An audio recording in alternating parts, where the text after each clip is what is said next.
Hello students, how are you? I hope you all are doing good. Today we are doing a chapter which name is Marginalization and Social Justice. Now as you know, in a society some groups of people are isolated and excluded from its mainstream. ठीक है, जैसे आपने society में देखा होगा कुछ लोग जो हैं उनको मेन स्ट्रीम से हटाकर काउंट किया जाता है, उनको इंक्लूड नहीं किया जाता.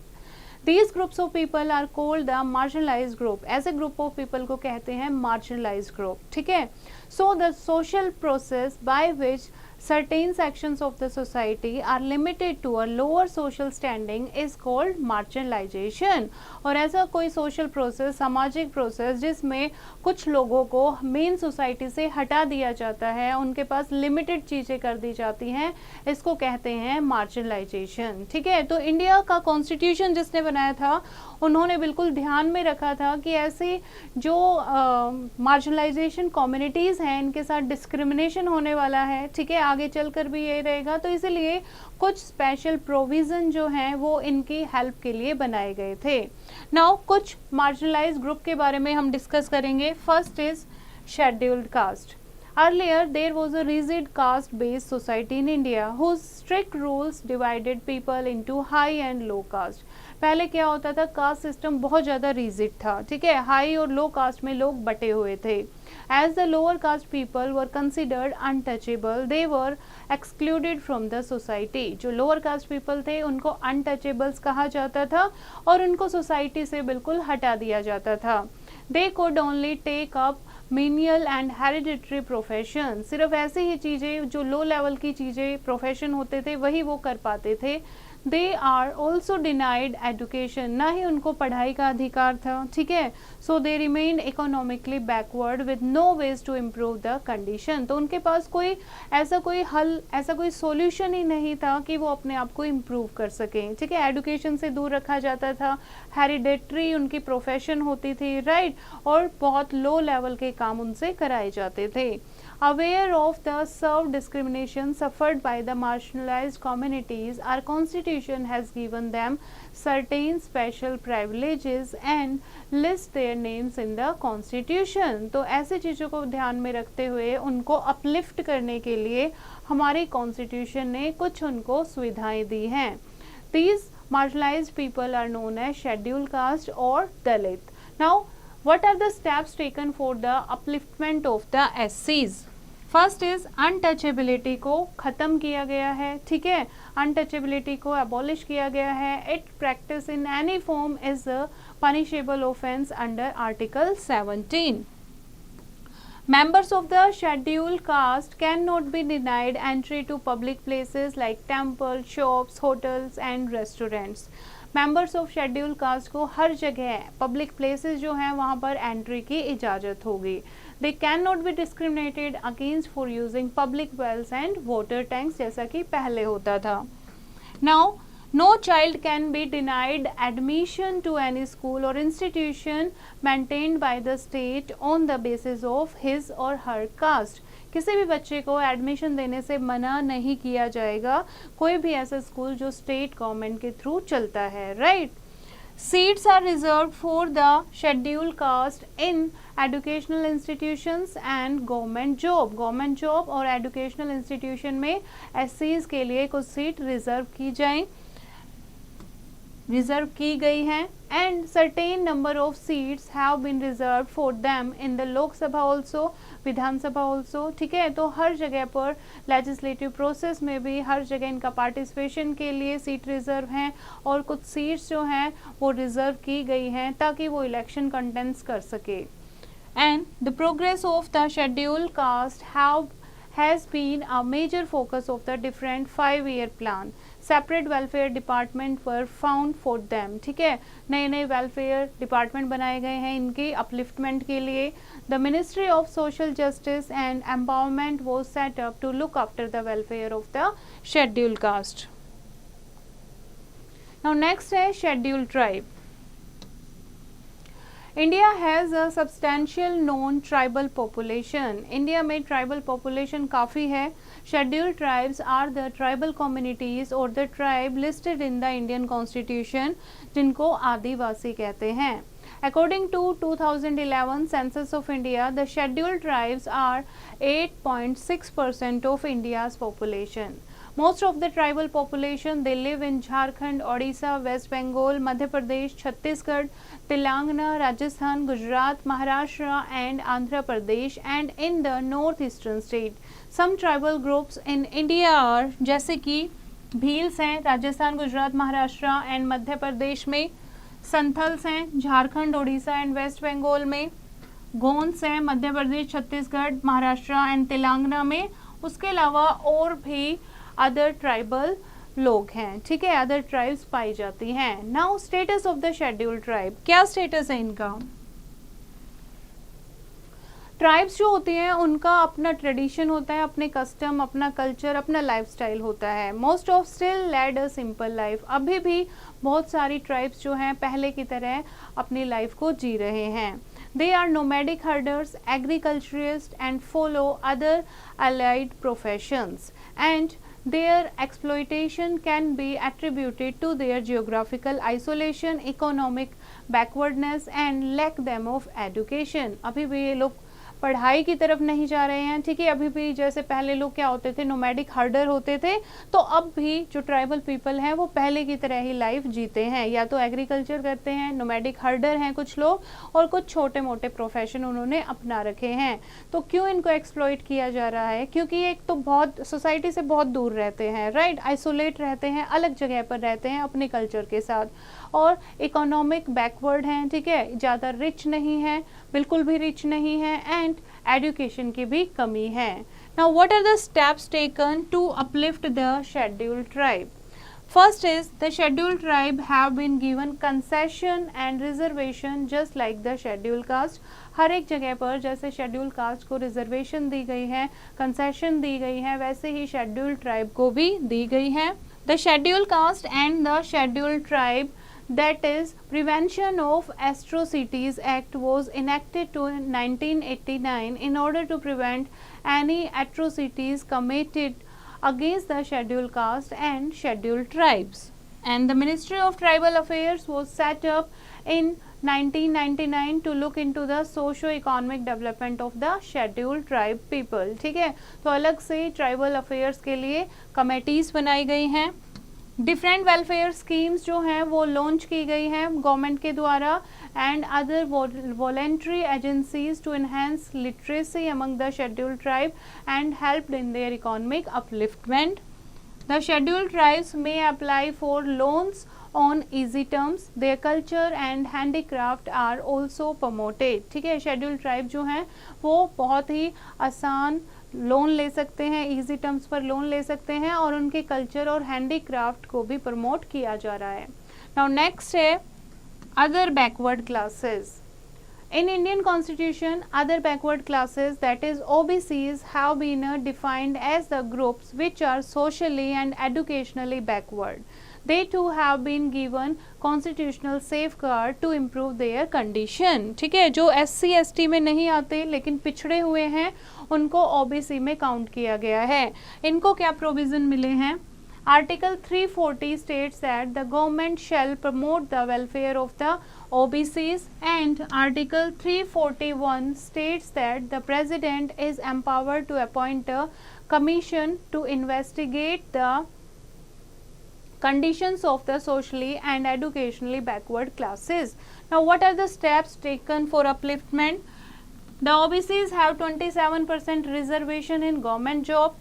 उसके अलावा Indian government and the state government have launched various schemes जैसे pre examination coaching to enable the candidate to compete in various competitive examination for the welfare of OBCs.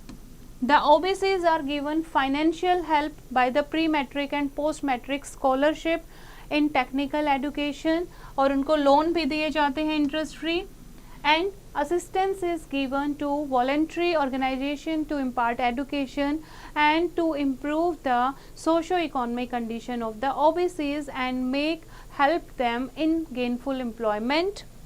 The Ministry of Social Justice and Empowerment look after the welfare of the OBCs। तो ये steps हैं जो government ने उठाए हैं OBCs को uplift करने के लिए। Now next is minorities। Minority नाम से ही पता लग रहा है, माइनर यानी जो कम संख्या में लोग हैं, ठीक है। The word minority is not defined clearly in our constitution but it talks of religious and linguistic minorities, यानी कोई धर्म के लोग कम रहते हैं, ठीक है, और कुछ लैंग्वेज यानी अलग लैंग्वेज बोलते हैं वो लोग कम हैं, माइनर हैं, तो उनके बारे में बात की गई है। As per the 2011 census, the minorities are 20.2% of India's population. 5 religious communities जैसे Muslim, Sikh, Parsi, Christian and Buddhist have been identified and declared as minority communities by the union government. ठीक है, ये 5 रिलीजन जो हैं इन धर्म के लोगों को माइनर कम्युनिटी में क्रिएट किया गया है। Now the constitution of India guarantees some special right to the minorities, जैसे article 29(1) states that all citizens have the right to conserve their distinct languages, scripts और कल्चर। आर्टिकल 29 कहता है कि सब जो भी सिटीजन है सबके पास राइट है अपनी लैंग्वेज को, अपने स्क्रिप्ट को, अपने कल्चर को कंजर्व करने के लिए। And article 29(2) states that no citizen can be denied admission to any government institution, कि कास्ट, रिलीजन और लैंग्वेज के बेस पे कोई भी स्कूल जो है, कोई भी कॉलेज जो है वो किसी के एडमिशन को मना नहीं कर सकता। Article 30 states that all religious and linguistic minorities can establish and administer educational institution of their choice, कि वो अपना खुद का एजुकेशनल इंस्टीट्यूशन अपना रन कर सकते हैं, ओपन कर सकते हैं। Article 350A states that the state shall make provision for the facility to impart instruction in the mother tongue at primary stage, कि उनकी मदर टंग में, ठीक है, पढ़ाया जाए, ऐसे प्रोविज़न बनाए हैं गवर्नमेंट ने। Article 350B states that the state shall make provision for a special officer for linguistic minorities, कि लिंग्विस्टिक माइनॉरिटीज़ के लिए अलग से स्पेशल ऑफिसर अपॉइंट किया जाए। Now India is a vast country with cultural, linguistic, religious and racial diversity. So these provisions were put into achievement communal harmony, national integrity and uniform development. ऐसे में जो ये प्रोविज़न है ये इसलिए बनाए गए हैं ताकि अलग अलग बैकग्राउंड, अलग अलग रिलीजन के होते हुए भी हम सब लोग प्यार से, एकता के साथ, ब्रदरहुड के साथ रह सकें। Now other marginalized group, इनके अलावा जो अभी हमने डिस्कस किए उनके अलावा और भी कुछ मार्जिनलाइज ग्रुप रह जाते हैं, जैसे कि विमेन की जो सिचुएशन है इंडिया में वो भी काफ़ी माइनॉरिटीज़ में ही आते हैं, वो मार्जिनलाइज ग्रुप में ही आती हैं। Women in India have been subjected to atrocities like domestic violence and gender discrimination, but things were not always so bad for them. During the early Vedic period women enjoyed equal status with man. जब Vedic period था उसमें women और man को equal treat किया जाता था। They received education and participated in public life, they could on property and Windows could also remarry. और widows जो होती थी वो दोबारा रीमैरी कर सकती थी, वो दोबारा शादी कर सकती थी, that is widow. Okay, Windows नहीं, विडो रीमैरी कर सकती थी, उनके पास भी प्रॉपर्टी होती थी और वो भी पब्लिक अफेयर में पार्टिसिपेट करती थी। As time pass the status of women began to deteriorate. जैसे जैसे टाइम पास होता गया वीमेन की सिचुएशन बदतर होती गई, रिस्ट्रिक्शन उन पर लगा दी गई and restriction were placed on their movement and ownership of property. Evil customs like sati and devdasi system were adopted. Women were considered a burden and it was considered a waste of time to educate them. Efforts were made to improve the status of women during the pre-independence era. Social reforms like Raja Ram Mohan Rai, Ishwar Chandra Vidyasagar, Dayanand Saraswati, Jyotiba Phule and Pandita Ramabai worked with minded people to improve the condition of women. Now what are the steps taken for the upliftment of women? Polygamy was made illegal. Polygamy क्या होती है? जैसे Hindu marriage act में polygamy को ban किया गया है। Polygamy means एक से ज़्यादा शादियाँ करना, ठीक है। उसके बाद है द प्रैक्टिस ऑफ टेकिंग डोरी वॉज प्रोहिबिटेड। डोरी सिस्टम को बंद किया गया। Schools were opened for girls and attempts were made to give them the same opportunity as boy. Schools open किए गए गर्ल्स के लिए भी और उनको सेम अपॉर्चुनिटी प्रोवाइड की गई as comparatively to boys. Laws were passed to grant daughters the same right of inheritance as son. Property पर जैसे सन का अधिकार होता है अपने फादर की प्रॉपर्टी पर, वैसे ही लॉ बनाए गए कि डॉटर का भी इक्वली हक है. Okay, now here is an amazing fact that is national commission for women. Government of India ने एक national commission for women that is NCW create किया 1992 में. It is the highest national body set up for the welfare of the women through an act of parliament. Main objective क्या है NCW के? That is to help women to voice their grievances and to evaluate and assess the constitutional and legal safeguard for women, to suggest remedial legislative measure and to assist the government with regard to policy matters on women. ठीक है, तो इस तरीके से national commission for women काम करती है. Now many directives have been laid down for the welfare of women under the directive principle of state policy. जैसे आर्टिकल 15(3) में directs the state to make special provision for women and children. बच्चों के लिए, महिलाओं के लिए कुछ special provision बनाए जाएं. आर्टिकल 39A कहता है that both men and women have the right to adequate means of livelihood, कि अपनी मर्जी से वो अपना प्रोफेशन चूज कर सकते हैं, अपनी ज़िंदगी जी सकते हैं. Article 39D states that both man and women shell get equal pay for equal work, कि इक्वल वर्क के लिए इक्वल पे दोनों को सेम मिलनी चाहिए. Article 42 states that the state shall make provision for securing just and humane conditions of work and for maternity relief. ठीक है, तो इस तरीके से जैसे मैटरनिटी लीव होती हैं जहाँ पर आप जॉब करते हो, तो इस तरीके की फैसिलिटी दी जाए. Article 243D and article 243D4 and article 15(3) ये भी सारे ऐसे लॉज हैं जो special provision of for women के लिए और बच्चों के लिए क्या करती हैं, कुछ फोकस उनके बेनिफिट के लिए लॉ बनाती हैं. ठीक है, जैसे आर्टिकल 243D ये क्या कहती है कि पंचायत में, ठीक है, या किसी भी तरीके के इलेक्शंस होते हैं लेजिस्लेटिव काउंसिल में, हर तरीके के जैसे शेड्यूल कास्ट और शेड्यूल ट्राइब के लिए कुछ सीट रिजर्व होती हैं, ऐसे विमेन के लिए भी कुछ सीट जो हैं वो रिजर्व होनी चाहिए. Now next is children. Children जो है वो बहुत ही इंपॉर्टेंट सेक्शन है इंडियन पॉपुलेशन का. It is very important that they receive proper care as they are the future of our country. लेकिन बहुत स्मॉल परसेंटेज ऑफ चिल्ड्रन जो है उनको प्रॉपर केयर मिल रही है.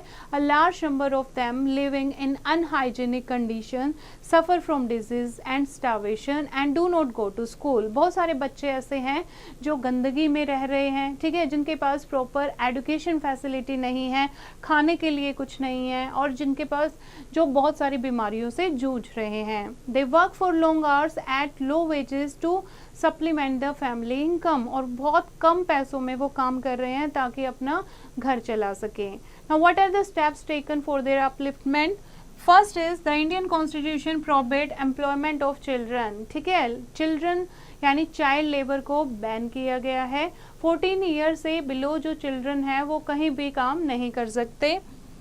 Second, government schools have been set up to provide free education. ठीक है, फ्री एंड कंपल्सरी एजुकेशन है बच्चों के लिए गवर्नमेंट स्कूल में, एंड उनको मिड डे मील भी मिलता है जिससे अटेंडेंस उनकी बढ़ रही है स्कूलों में. Health centres have been set up in rural areas to provide free immunisation to infant, यानी जो इन्फेंट यानी बचपन से जो इम्यूनाइजेशन होती है, तो इसके लिए हेल्थ सेंटर खोले जा रहे हैं ताकि गांव के जो बच्चे हैं उनकी भी इम्यूनाइजेशन हो सके. And the United Nation agency जैसे कि UNICEF and UNESCO, they work for the betterment of the children all over the world. So इस तरीके से गवर्नमेंट जो है वो बच्चों के स्टेटस को अपलिफ्ट करने के लिए हेल्प कर रही है. Now next is social inequality and economic status. People of the deprived sections of the society have faced both social and economic discrimination. For example, scheduled caste और scheduled tribe के जो लोग होते हैं, ठीक है, उनको लो लेवल के काम करने के लिए मजबूर किया जाता है. उनके पास कोई एजुकेशन का अधिकार नहीं होता, ठीक है, और इस तरीके से वो पुअर्टी की साइकिल में ही जीते जाते हैं. wealth remained in the hands of the only some people who exploit the lower caste people। और इस तरीके से पैसा सिर्फ उन्हीं लोगों के पास रहता है जो इनको एक्सप्लॉइट करते हैं, यानी कि हायर क्लास के लोगों के पास। After independence, various efforts were made for the upliftment of the scheduled caste and scheduled tribes through reservation and concessions। Now what is reservation? Reservation होता है कुछ ऐसे special provision have been made for the welfare of the deprived section of society in our constitution. Reservation का मतलब होता है कुछ चीज़ें, कुछ परसेंटेज जो है वो रिजर्व कर लेना कि या ये जो सीट्स हैं ये सिर्फ शेड्यूल ट्राइब के लिए हैं, ये जो सीट है सिर्फ शेड्यूल कास्ट के लिए है, ये जो सीट है सिर्फ विमेन के लिए हैं। तो इस तरीके से कुछ सीटों को रिजर्व कर लिया गया है। Now let us revise the chapter. The social process by which certain sections in the society are kept at a lower social standing is called marginalization. The scheduled caste, scheduled tribe, OBCs, minorities and women and children belong to marginalized groups. The underprivileged sections of society who are given provision as per the Indian Constitution are called the scheduled caste. And the tribal communities listed in the Indian constitutions are called the scheduled tribes. The socially and educationally backward classes apart from the scheduled caste and scheduled tribes are called other backward classes. The minorities are classified into religious and linguistic groups, and reservation refers to the percentage of seats kept exclusively for the scheduled caste, scheduled tribe and OBCs by the government in various government institutions. This is the chapter बच्चे। I hope you have understood the chapter. You have to read it once again and do the practice of exercise yourself.